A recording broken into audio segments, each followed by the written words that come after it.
প্রিয় সাংবাদিকবৃন্দ, আসসালামু আলাইকুম। আমি এভাবে তাদের স্বত্বাধিকারী ক্যাডেটার্স অত্যন্ত বিনয়ের সাথে জানাচ্ছি যে আমার সাবেক কর্মচারী হোসেন মিজান আমার পরিবারের সদস্য সহ আমাকে শীর্ষ সন্ত্রাসীদের নাম ব্যবহার করে প্রতিনিয়ত হত্যার হুমকি দিয়ে যাচ্ছে।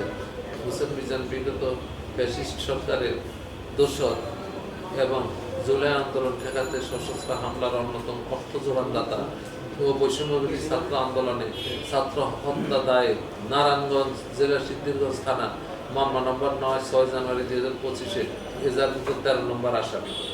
হোসেন মিজানের হুমকিতে বর্তমানে আমি আমার পরিবারের সদস্যদের জীবন অত্যন্ত ঝুঁকিপূর্ণ। এই ব্যাপারে আপনাদের সংবাদপত্র সংবাদ প্রকাশের মাধ্যমে প্রশাসনের দৃষ্টি আকর্ষণ নিয়ে বিচার লক্ষ্যে আজকের এই সংবাদ সম্মেলন। প্রিয় সাংবাদিক ভাই বোনেরা, ৪ আগস্ট পর্যন্ত হোসেন মিজান কৌশলে আমার বিরুদ্ধে অপপ্রচার করতে থাকে আমি নাকি তারেক জিয়ার কেশিয়ার।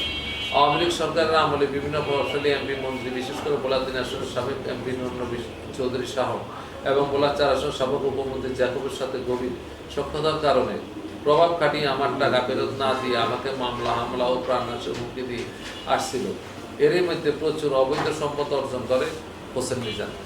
বিগত পতিত সরকারের সময় জোসেফ জিসানকে দিয়ে আমার কাছে চাঁদা দাবি করে এবং প্রাণনাশের হুমকি দেয়। কিছুদিন পর ১৫ লক্ষ্মীপুরের এমপি নয়নের ছোট ভাই পাপড়ি, ঢাকা দক্ষিণের ছাত্রলীগের সভাপতি মেহেদি, কোতোয়ালি থানার ছাত্রলীগের সভাপতি সুমন, পল্টন থানার ছাত্রলীগের সভাপতি আলামী, সন্ত্রাসী সুকান্ত সুমন কাশারিকে দিয়ে চাঁদা দাবি করানো হয়। চাঁদা না দেওয়া হলে প্রাণনাশের হুমকি দেয় তারা।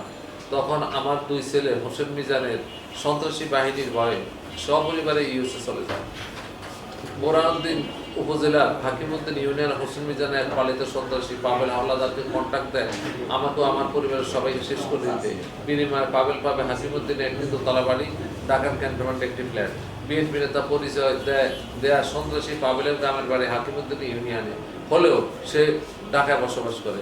বিভিন্ন সময় আমি কোর্টে সাক্ষী দিতে গেলেও এই পাবেল দলবল নিয়ে কোর্টে গিয়ে আমাকে এবং মামলার অন্যান্য সাক্ষীদেরকে সাক্ষী দিতে বাধা দেয় এবং আমাদেরকে হত্যা করার হুমকি দেয়। পাবেল আগে নিজেকে ছাত্রলীগের পরিচয় দিয়ে আমাকে ভয়ভীতি দেখাতো। ২০২৪ 4 আগস্টের পর ক্যাডার পাবেল বর্তমানে নিজেকে বিএনপি নেতা বলে পরিচয় দেয়। হোসেন মিজান একের পরে ষড়যন্ত্র করে উপায়ন্ত না পেয়ে আমাকে আওয়ামী লীগ নেতা এবং আমার ছোট ছেলে মোস্তফা ফায়েজকে ছাত্রলীগের নেতা সাজিয়ে বৈষম্যবিরোধী ছাত্র আন্দোলনে ফ্যাসিবাদী শেখ হাসিনার সাথে 14টা মৃত্যু হত্যা মামলার আসামি করেছে। এর মধ্যে 9টি মামলা থানা পুলিশ কোর্টে ফাইনাল রিপোর্ট দিয়েছে, ওই মামলা সাজানো মিথ্যা। আর বাকি 5টা মামলার বাদী এখনো পাওয়া যাচ্ছে না, যার সবগুলা বাদী ভোলা জেলার এবং মহিলা। আমার ছোট ছেলে মোস্তফা ফায়েজ প্লে গ্রুপ থেকে ইংলিশ মিডিয়াম স্কুল লেখাপড়া করে। Little jewels school, BIT, IUB, সর্বশেষ অক্সফোর্ড ইউনিভার্সিটি ইউকে থেকে সস্ত্রী MS শিক্ষা লাভ করেন এবং তাদের দুজনকে ওখানে শিক্ষকতা করার জন্য প্রস্তাব দেন। আমি তাদেরকে না করি, তারা দেশে চলে আসে। তাদের একমাত্র পুত্র সন্তান আমেরিকায় জন্মগ্রহণ করে, সে জন্মসূত্রে আমেরিকান নাগরিক ও পাসপোর্ট হোল্ডার। ফায়াজ জীবনের বেশিরভাগ সময়, আমার ছেলে ফায়াজ জীবনের বেশিরভাগ সময় কাটিয়েছে বিদেশে। সে কিভাবে ছাত্রলীগের নেতা হয়, তাকেও বৈষম্যবিরোধী ছাত্র হত্যার দায়ে 14টি মিথ্যা মামলা আসামি করা হয়। আমি এবং আমার ছেলেরা কেউই জীবনে কোনো রাজনীতির সাথে জড়িত নই।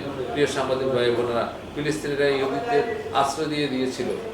আজ ইসরায়েল ইহুদিরা যেভাবে ফিলিস্তিন মুসলিমদের উপর অত্যাচার নিপীড়ন করছে, ঠিক সেইভাবে হোসেন মিজানকে আশ্রয় দিয়ে আজ আমি নিজেই নিঃস্ব হয়ে বিচারের জন্য দাঁড়াদাঁড়ি ঘুরছি। আমার সন্তানেরও দেশ ছাড়া। আমার শ্রদ্ধেয় সাংবাদিক ভাই বোনেরা, আপনারা জাতির বিবেক দেয় আমি বিজয়ের সাথে করজোড়ে অনুরোধ করছি যে উপরোক্ত বিষয় বিবেচনা করে প্রয়োজনে সরেজমিনে তদন্ত সাপেক্ষে একজন নিরপরাধ ও নিরপরাধ পরিবারের নিরহ ব্যক্তি ও তার পরিবারের সম্মান হানি থেকে পরিত্রাণ সহ আমারও আমার ছেলের বিরুদ্ধে করা মিথ্যা মামলার ন্যায় বিচার প্রাপ্তিতে সহায়তা করুন এবং আমি আপনাদের মাধ্যমে এই বিষয়ে মাননীয় আইন উপদেষ্টা ও স্বরাষ্ট্র উপদেষ্টা সহ সংশ্লিষ্ট কর্তৃপক্ষের দৃষ্টি আকর্ষণ করেছি যেন আমি আইনি সহায়তা পাই। এই যে এটা স্বরাষ্ট্রমন্ত্রীর